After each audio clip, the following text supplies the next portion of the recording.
Anything in there catch your eye? Nothing that I can afford. Ain't that the truth? Hi, I'm Devin, and I'm obsessed with old Hollywood romance. And I'm Jared, and I'm obsessed with cooking.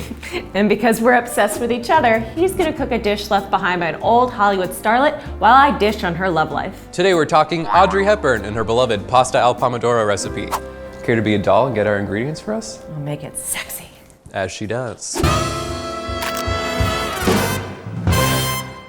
Right off the bat, pomodoro is actually just tomato in Italian, so we're gonna start with 2 large cans of peeled tomatoes. Go ahead and grab a large bunch of basil. We're gonna end up using 2 tablespoons of olive oil. That's a cute little bottle you got, I love that. We'll also need a pound of spaghetti pasta. Go ahead and grab the stankiest Parmesan that we have available, or I think we only staged that 1 piece, so just grab that. 2 cloves of garlic, minced. Looks like you bought pre-minced garlic. You know how I feel about pre-minced, pre-shredded things, but that's fine. It's too late to change now, so just use that. Finally, we're gonna need 2 stalks of celery, 1 small onion, and 2 carrots, which together actually make up a mirepoix, which you'll see in most recipes for soups, stocks, and, like today, pasta sauces. And that's about that. Jared, you just taught me something. Great. So we need a name, we need to call it something. Do we? Yeah, like I have T-bits, which is just a tidbit of information, but it's gossip, it's tea, it's a T-bit. Yes, we're all familiar with T-bits by now. Like for an example, did you know that Audrey Hepburn's son, Sean Ferrer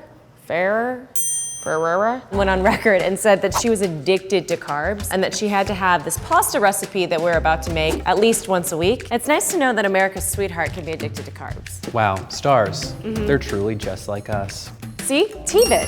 I think I'm cool just calling mine facts. So what do we do first? It's time. What does the recipe say? Right. You have all of the things over there. We have to chop up our mirepoix. Yes. We have to put it in a pot with olive oil and then do some basil leaves, remove the basil leaves from the stem, right?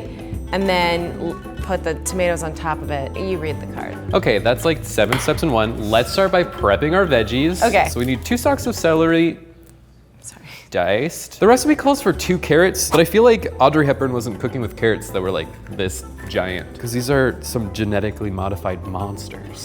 When I first looked at this recipe, I was alarmed because it's canned tomatoes, and I kind of thought that we'd want to have like fresh produce. The thing is, it's like hard to get a tomato exactly ripe enough. With canned tomatoes, you can be more sure that they're gonna be like a consistent ripeness. I chopped it, I did it. That's too big, that needs to be smaller. Really? Yeah. This is the problem we came into last time.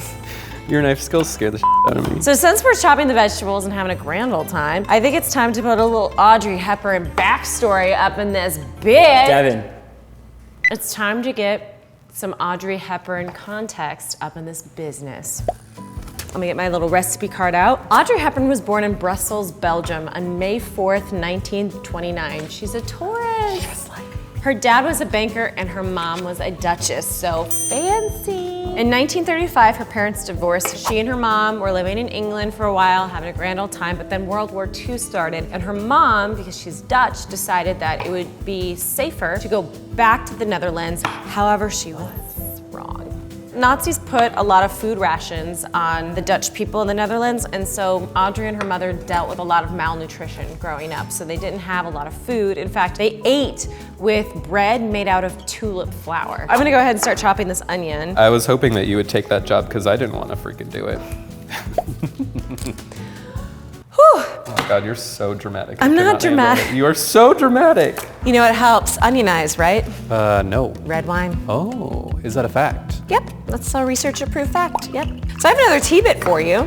Yay! T-bit! Audrey, there was like some scandal when she was growing up, and her mother actually renamed her during World War II because she was kind of afraid that her name Audrey sounded too English and too foreign in the Netherlands. So for a while, she went by Etta. Huh. Did you know that?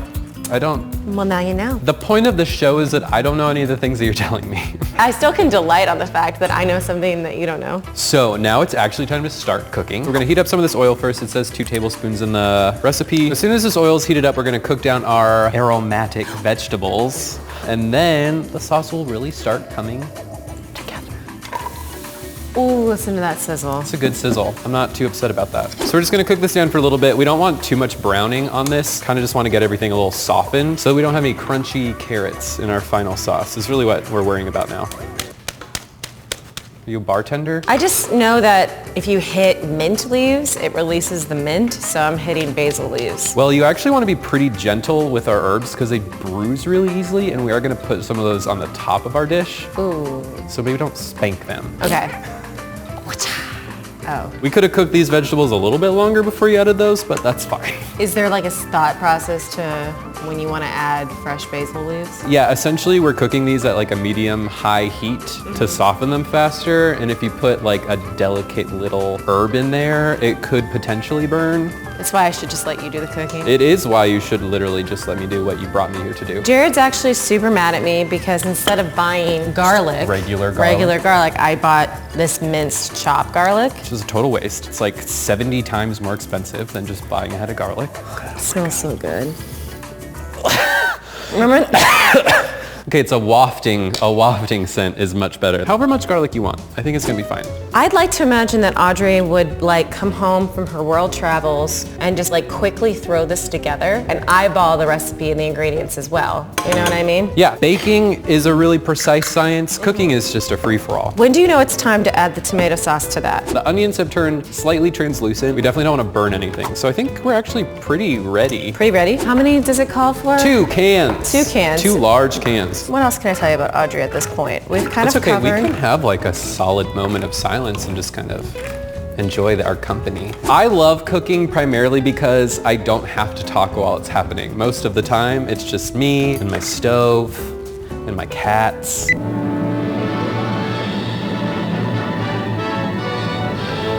Hello, I am Audrey Hepburn. We interrupt this cooking show for an Audrey Hepburn life update. That's right, before we can continue any longer with any of this juicy gossip, we have to cover her young and early adulthood. After World War II, she moved from the Netherlands to London, England to start her career in modeling and ballet. She actually got discovered by a photographer named Angus McBean.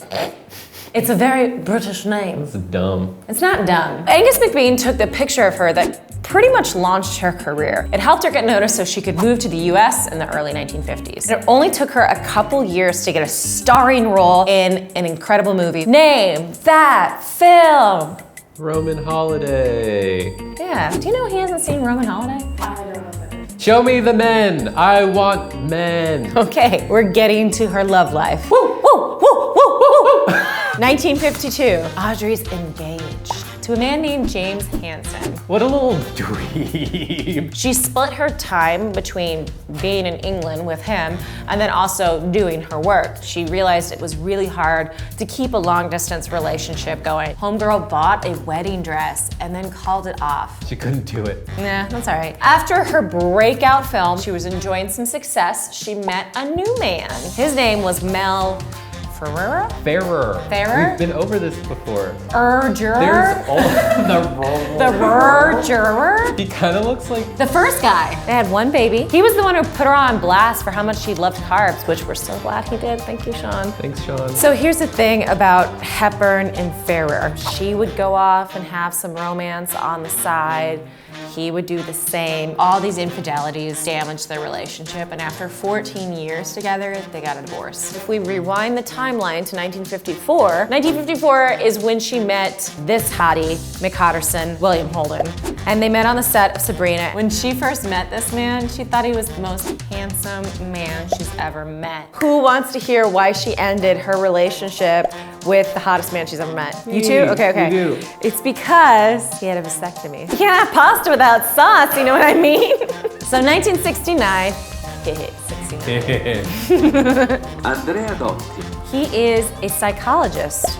He is a neurologist, and he looks weird. He definitely looks like a later in life romance. They were married in 1969, and she had her next child in 1970 at the age of 40. With 2 babies, she decided to take a break from Hollywood. She really settled into domestic life in Italy. She would be seen attending her favorite cafes and walking the city streets, which I think is just beautiful. 12 years later, she ended up getting a divorce. It was kind of a tumultuous time because Andrea Dotti was like cheating on her all the time. It was all over the papers. There's always pasta, which we should get back to that sauce. Ooh. That was a lot of testosterone. Let's refocus back on the food. Bring it back to carbs. Bring it cool. back into carbs. Great. So I got a pound of pasta here. Wow. Oops. What are you doing? I didn't need you to touch it. I just was showing it to you. The package directions say that that's gonna take 10 minutes for al dente. Do you put oil in your water when you make pasta at home so it doesn't stick together? No. No. If you just stir it every once in a while, the pasta should not stick together as it's cooking. Gotcha. Anyway, in this time that we're sitting around, you mentioned one true love, as you tend to do. That was too many dudes to keep track of. Who was it? I don't know if Audrey really had, I mean, I'm sure personally she had one true love. Yeah. I would argue that Italian culture and the city of Rome was like her biggest obsession and her one true love. Okay, go with me here. It's a cop-out. It's not a cop-out. That is a cop-out. I think there's a place in the world where you can feel like your best self. Okay. Just like a soulmate can make you feel like your best self. I wouldn't know. Just kidding, I would. Yeah, you would. Me. No, what?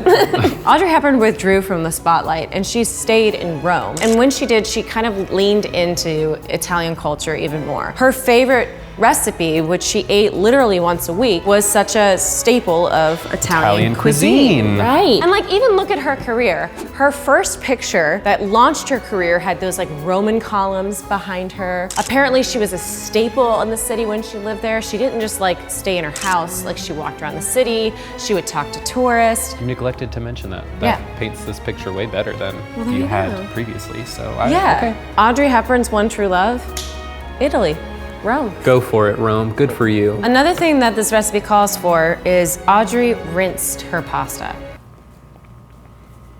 I hate that. Oh. That is like a huge no-no. Oh no, In why? terms of like restaurant cooking and everything I've learned about cooking, like you do not rinse your pasta. Why? You rinse off all the starch. And so it kind of makes the noodles really slick and then no pasta sauce is gonna stick to that. Then why would she rinse it? If you're like plating it on the plate and then putting the pasta sauce on top, like in this recipe, it'll make it easier to twirl, but this pasta sauce is gonna go all over the plate. If you want to, we can chiffonade the basil. What was that word? What I did, I stacked the leaves. Oh, our pasta's done. Okay, so did not plan on that happening in that order, but we got our pasta, we rinsed it off, back to the chiffonade. I stacked the leaves, and I'm gonna roll them up, and then you cut them, How fancy, much fancy. and then you get these little ribbons, which I wanna say is what chiffonade means, but don't quote me on that. I don't know if It's that's not what it that's not a Jared fact. Okay. Okay. Should we plate this stuff up? Yeah, let's plate it. Just as Audrey likes it, even though I you. think she's really wrong. So Jared, you know how Audrey Hepburn ate this pasta once a week? I do, since you told me that like 30 minutes ago. Not only did she eat this pasta once a week, but she ate 2 servings. Wow, what are you trying to do? I just want to put this on the plate nicer. If you like spin your plate like this, you get this really nice little nest of pasta. I guess it looks very similar. It looks the same. It doesn't look exactly the same. I got better volume. Sorry, what were you saying? So not only did Audrey eat this pasta once a week, Yes. but she ate 2 servings. So yep, that's what we're gonna do. When I say it was her favorite, Thanks. it was her favorite. There you go, look at See, that. look, nest, Messed. nest. Here, I'll do you first. Oh, what a gentleman. You will notice that this pasta sauce will just run all over the place. You were just so mad that we rinsed these noodles like That's Audrey just would. not what you do. That's not how life works. You want some cheese, or did you not take your lactate pill? Not to out you on the Out internet. me in front of the entire world that I'm lactose intolerant. Oh, you're just going for it? Mm-hmm. Okay. Was I supposed to wait for you? Yeah, I made this, Ryan. Right, for you. Oh, for sure. There you go. Thank you. There you go. Wow. How about it? You deserve it. It's good. It's good. It has that tomato acid taste, but not too much, and it also has like a little bit of a sweetness to The it. carrots and the celery help really balance that out. Also, onions, when you cook them down, get a little sweet too. Should we do the Lady and the Tramp thing with the noodles? You guys should feed each other. Should we? Yeah. To Audrey. To Audrey. Should we make eye contact while we do this? Bon appetit. Now that's true love. Mystery solved. Until next time, this is History Bites. Tell us whose recipe you want us to recreate for our next episode. Also, go home, try Audrey's pasta. It is good. Share it on all social media. Because Audrey certainly couldn't, and we got to make up for lost time. I can't eat all of this. This is a lot of pasta. This was a bad idea. Oh my God. I need my wine now. Oh, yes!